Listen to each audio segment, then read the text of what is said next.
Hello, this is the Provoked Prawn here with Prawn News, the most interesting tech stories that I've found, and I'm going to leave the links down below in the description, but also timestamps so you can jump to the relevant stories. I want to talk to you about the things that I found interesting from the last week. And we're going to kick that off with the unfortunate news that Intel's Core Ultra launch hasn't gone very well. So the latest desktop CPUs have not been received very well by reviewers, unfortunately.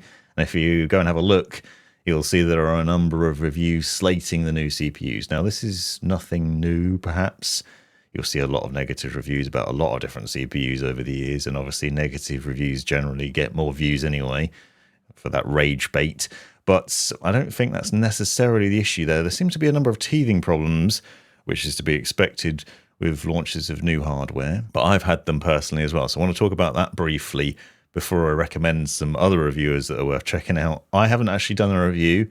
I was planning on doing a versus comparison between the i9-14900K and the Core Ultra 9 285K, and I was going to do that by taking the Vision Compact build that I recently did with the 14900K in it, swapping out the motherboard and the CPU, but basically keeping everything else the same, and then doing sort of like-for-like comparisons.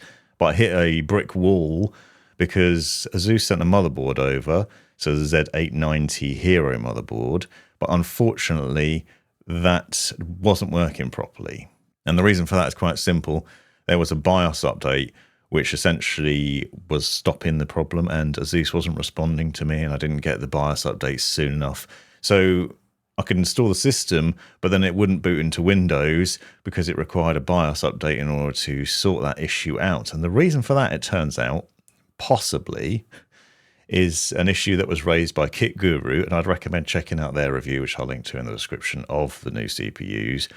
But basically what's happened, and they had this issue with MSI, so I think it might actually be across various different board manufacturers, is that the board had been sent out with a BIOS that was designed to work with engineering samples of the CPUs, but reviewers were sent the retail versions of the CPUs, therefore had the wrong BIOS and it wouldn't work properly. And there are some other issues as well. So there's some problems with the latest Windows update, which are then causing issues with graphics display drivers with the built-in iGPU on the new Core Ultra CPUs conflicting and causing problems. And you had to either turn it off or work out some other workaround to get it to work properly and to be able to get into Windows. So there's loads of different issues.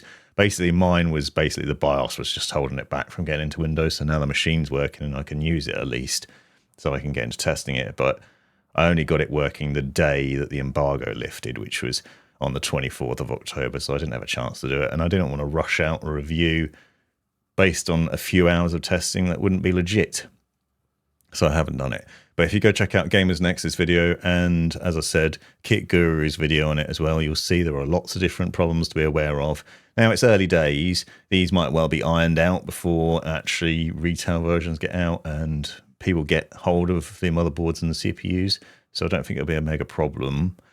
But I think it's worth talking about that there are initial issues with it. As you'd imagine, even based on what Intel said, CPUs are running cooler and not as well as the 14900K, so you're getting less performance, but you are using less power. So there are ups and downs to the launch, as to be expected. A bit of a shame. Intel's not the only one that's having a problem though, because there's a man that's lost a hard disk drive with $500 million worth of Bitcoin on it apparently, and he's trying to sue the local council. So there's a man in Wales that's trying to sue the council because they won't let him go to the landfill to try and dig for his hard disk drive that he lost a while ago.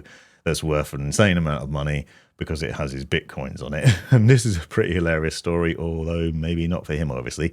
8,000 Bitcoins that were apparently worth nearly $500 million are now on a hard drive somewhere in a landfill.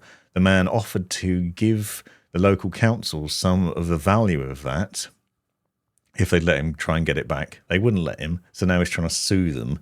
And so, an interesting story, I thought. Bit of a disaster. Imagine losing a hard drive with that much money on it, potentially, and not being able to get it back. It'd be interesting to see whether he gets on in through the courts with that and manages to pull that off. Colourful's DDR5 RAM has been able to hit 10,000 mega transfers per second. So one of the things about the latest Z890 launches with the Intel new CPUs, despite the problems, is that there's a lot of manufacturers pushing out really fast RAM. So we got really high speed RAM, up to 10,000 meg of transfers per second, sometimes beyond. I've seen other stories with a little bit beyond that. But also faster than the ones that were available on the Z790 platform. So there's a lot more RAM available with a lot faster speeds. Now, one of the things that's pretty interesting about the Z890 platform, and I did an unboxing of various different parts that I was sent for the Core Ultra lineup, is that the new boards seem to have a lot of cool features to them. So I've got a Hero board from ASUS, and that has 6 NVMe ports on it.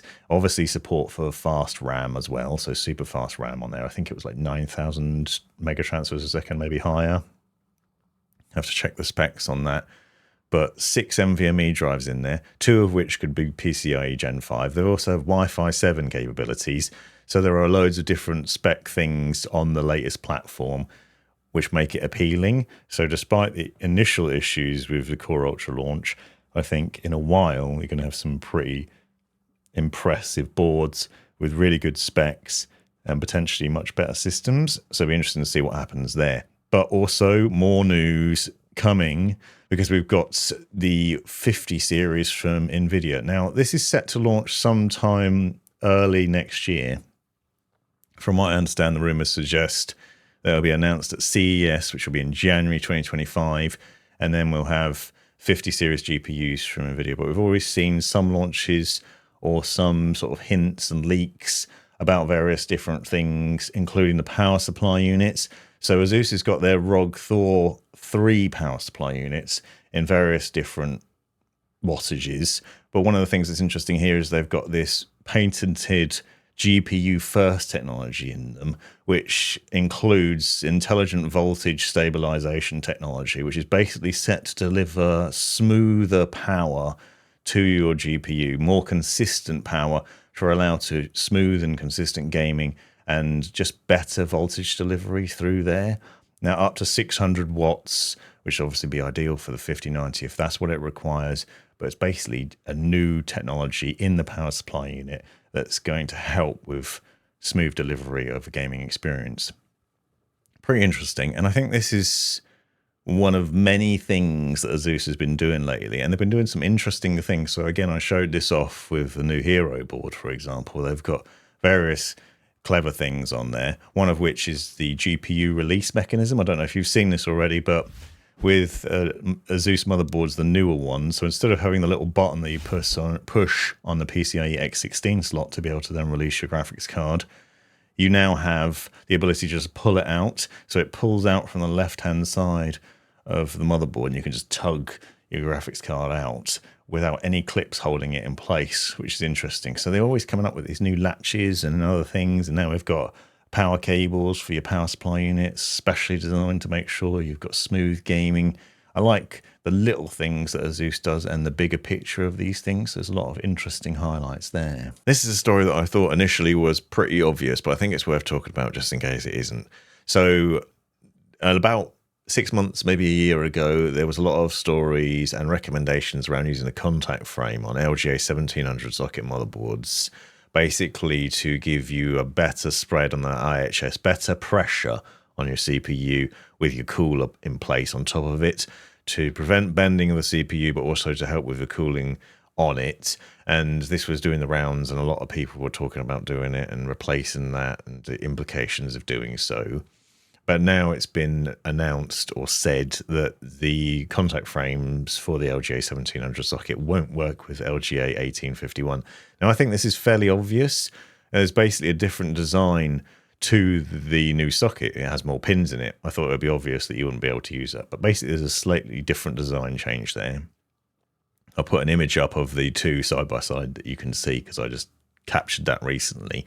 There's obviously 1,051 more pins in the new socket of motherboard and a slightly different design to the board, so you won't be able to use those old contact frames. So maybe there'll be newer contact frames, but basically don't try and reuse your old one if you're moving to a new system. And talking about new systems, Cooler Master has now got the Sneaker X case for sale in some places for under $1,000.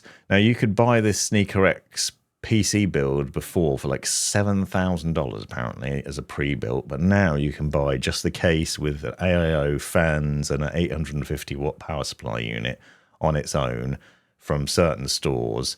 So you can get it in Australia and France, according to Tom's Hardware, if you want. And if you're a sneakerhead or you just want a really unique looking PC build, then you can do it. Now, I actually think this is really cool, but 1,000 is a big ask for a small case with a power supply, some fans, and a PSU. Is that worth it? I don't think so, but I suppose it's very subjective. I do think it's cool, though. I'd love to be able to build a PC in one of those cases.